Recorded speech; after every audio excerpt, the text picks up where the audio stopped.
Hey folks, and welcome back to the channel. In this video, I'm going to give you a nice little system about how to think about the prevention and the prophylaxis of deep vein thromboses. This is a very big problem in surgery. It's very common. It's important to know how to prevent it. It's important to remember the difference between deep veins and superficial veins, particularly in the lower limb.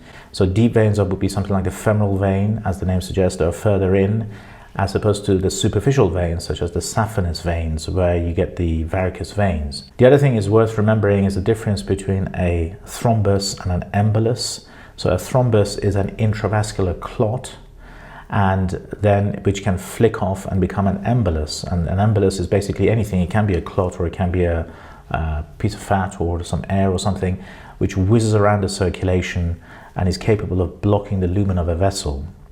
So that's what a thromboembolus is. Now, the best way to think about the prevention of DVTs is to think of it in terms of preoperative measures, operative measures, and then post-operative measures. Preoperative measures can be thought of as either elective and as an emergency.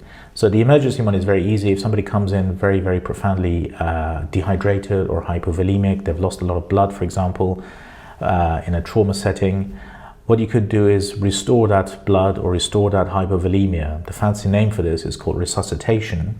And essentially what that does, it restores their circulating volume, and that makes the blood less coagulable and less kind of thick and more liable to cause a thrombus.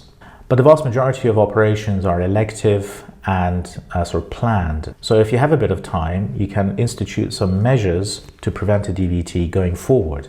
And these basically involve addressing the risk factors for DVTs. So if the patient is a little bit overweight or obese, you can try and address that. You can get them to lose a bit of weight. If the patient is a smoker, you can get them to either reduce or completely stop their smoking. That will help a great deal.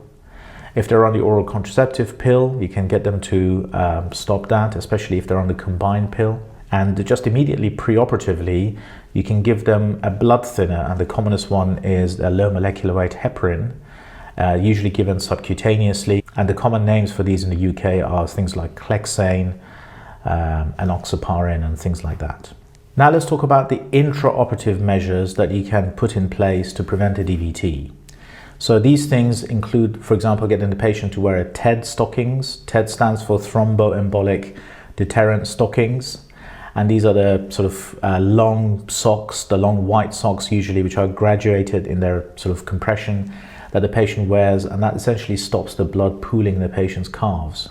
Another thing are these things called pneumatic calf compression stockings, and these are basically kind of things that are velcroed around the patient's calves when the patient's asleep. And what happens is every now and then they're inflated from a pump somewhere. And basically what that does is just pushes the blood back into the circulation, stops the blood pooling in the patient's calves. Another thing is you can get the patient's head to be tipped down a little bit. And again, just by sheer gravity, that encourages the blood to circulate back into the circulation and back towards the heart and stop it pooling in the patient's calves. This is called the Trendelenburg position. The rest of them are fairly straightforward and common sense. So for example, keep the length of the operation as long as you need to, and no longer. So in other words, don't take forever to do an operation, because the patient is lying still on the bed and they're liable to get a DVT the longer the operation takes. The other thing you can do is to minimize blood loss and volume loss by getting the patient to bring the patient's blood pressure right down. That makes the surgery easier, but also means that the patient doesn't lose as much blood, and their blood is not therefore thicker and more coagulable post-operatively. The fancy name for this is called permissive hypotension. And the most important post-operative measure to prevent a DVT is early mobility. In other words, getting the patient up and out of the bed, out of the chair, as early as possible, so that they don't sort of lie in bed all day and get a DVT. And the joke with this is that smoking is actually a risk factor for DVTs, but paradoxically, heavy smokers, for them it's a protective thing as well, because they get up out of the bed to go for a smoke. So paradoxically, their early mobility is kind of taken care of by their need to have a cigarette. The other important post-operative thing is if they're hypovolemic for whatever reason, they've lost a lot of blood, or they can't eat or drink, that their hypovolemia is addressed, and make sure that they are replenished adequately. So that was a relatively straightforward, and simple method and some measures you can use to prevent a DVT in a surgical patient. Something you do need to think about for every surgical patient, whether they're having a quick operation in and out or something much bigger and much more complicated. Hope you found that useful. I'll see you in the next one.